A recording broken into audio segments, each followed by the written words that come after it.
Now, dear viewers, welcome again to the analysis of this session. I'd like to start by saying I appreciate for the support that you've given this channel. If you wish to support us, please just subscribe to our channel and give us a like.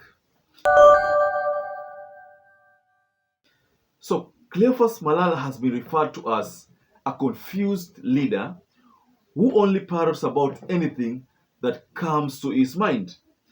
Na sisi tunajua Musalia ni mtu msafi. Tumemtuma atafute marafiki, lakini asituletee rafiki mwizi. Asituletee rafiki wa kuiba mahindi. Asituletee rafiki wa kuiba pesa ya damu. So tumempatia two options, Raila na Ruto, lakini hatutaki mwizi. Aangalie kwa hao, aachane na mwizi, atuletee huyo mwingine. Jibu ni nani? Raila Amolo Odinga. That's our only option. Kenyans want food, not maandamano. Kenyans deserve justice, not maandamano.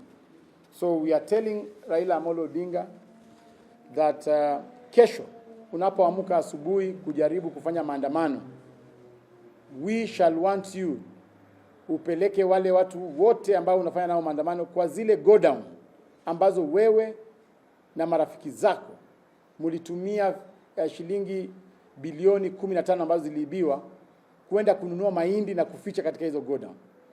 He has also been educated on how the finance committee operates because he seemed not to understand how 15 billion was disbursed, and that's why he claims that 15 billion was approved through a WhatsApp by Uhuru Muigai Kenyatta. He also made some childish claim in his attempt to convince Kenyans not to support Raila Amolo Odinga's call for peaceful demonstration, the much-awaited mass protest, when he said that Raila received 15 billion and bought maize. Using these funds, Sam ATANDI, who was a former member of the Finance and Planning Committee, a committee of the parliament, told of Malala that he is a confused leader who only parrots about anything that comes to his mind. He reminded Malala that he, with other leaders, were part of the Finance and National Planning Committee, the committee that participated in approval of the funds that Malala says were approved through a WhatsApp. These payments have been approved by Parliament. We passed these payments in the recent supplementary budget. All these payments that are in contention, the various parliamentary departmental committees approved them, and they were brought to us in budget committee and we approved them. So these payments actually have been passed. And I think I agree with Sam ATANDI because Malala thinks that by using Raila's name, he will stay relevant. Well, he got it wrong this time round because Kenyans are not fooled anymore.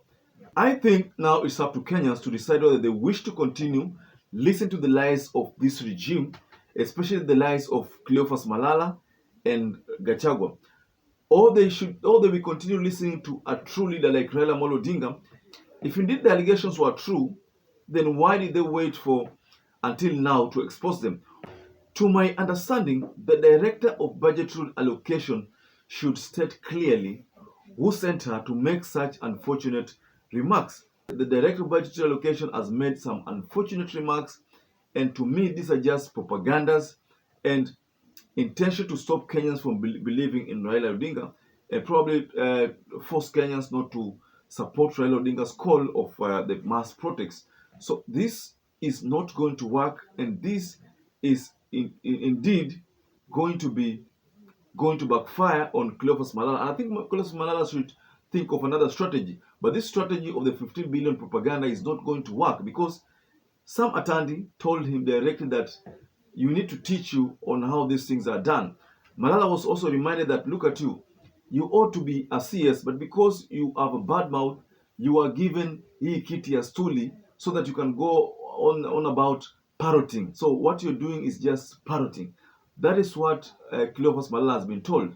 So I think that this now begs to rest the case, and the propaganda should be put to rest because the truth has been told by one of the committee members of the Finance and National Planning Committee, and that is the committee that approves all these funds. It approves funds for The Deputy President approves funds for Attorney General, the Prime CS, the SRC, the Judiciary, and all those organs that you know of. So they do the approval. So how then do you say that WhatsApp was used to approve? That was a lie that was told by Cleophas Malala. And I think now Cleophas Malala knows how these things are done. And going forward, probably he will not have to be talking about things that he doesn't understand. To my understanding, Cleophas Malala does not understand how the government operates. So, ladies and gentlemen, kindly tell us what your thoughts are below the comment section. I'd like to hear what your thoughts are, and I promise to respond to them. Once again, I'd like to urge you to stay safe, stay blessed until we catch up again in our next analysis.